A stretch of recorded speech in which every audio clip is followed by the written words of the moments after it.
I joined NOW, not only because I was angry at being told we don't hire women, but was also because I wanted to make history.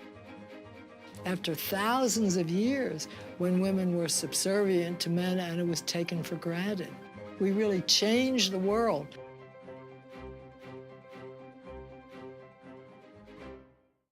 My mother was what women had been for thousands of years. A housewife, hated it. She was a terrible cook. The house was a mess, and I just knew that I did not want to be a housewife.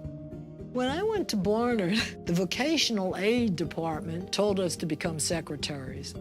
They said, don't look for jobs other than secretaries. This was 1948.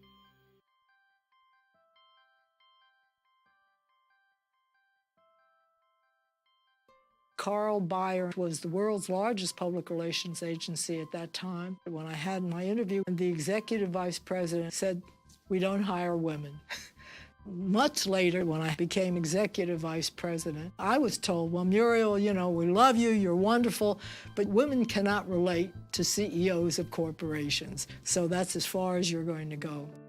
In 1963, I was on the board of American Women in Radio and Television, and I invited Betty Friedan to speak at our national convention. She had just published The Feminine Mystique.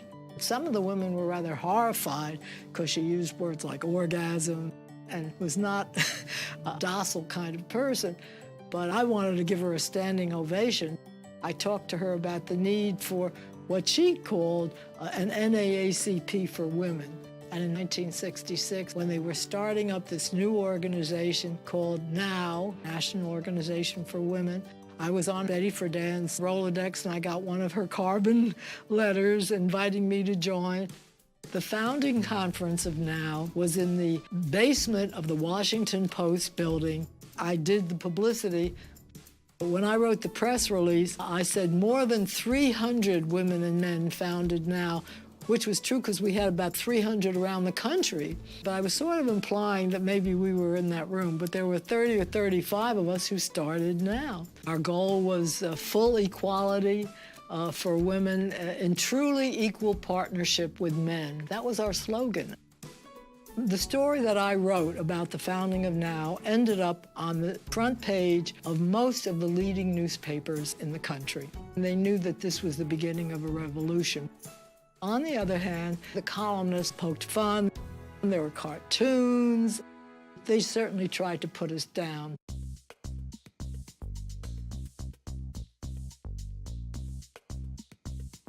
NOW had to get all the laws changed. One of our very first campaigns was to what we call desexagregate the help wanted male, help wanted female want ads in the newspaper. NOW said there's only two jobs better suited to men or to women. One is wet nurse and the other is semen donor. Landlords could say, I'm not going to rent to a woman, so we had to get the Fair Housing Act passed. A woman could not have a credit card in her own right, only in her husband's name. And if she were divorced or her husband died, she couldn't get a credit card.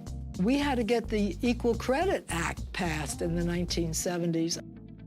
I was very proud that I wrote the letter that helped persuade President Lyndon Johnson to admit women into affirmative action. Johnson signed Executive Order 11246 in the fall of 1967. That executive order opened the pipeline for millions of women. Look what we accomplished.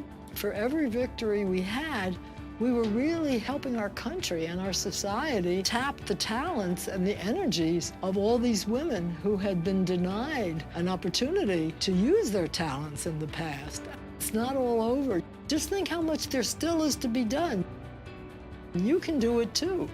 You can make history, and that's very exciting.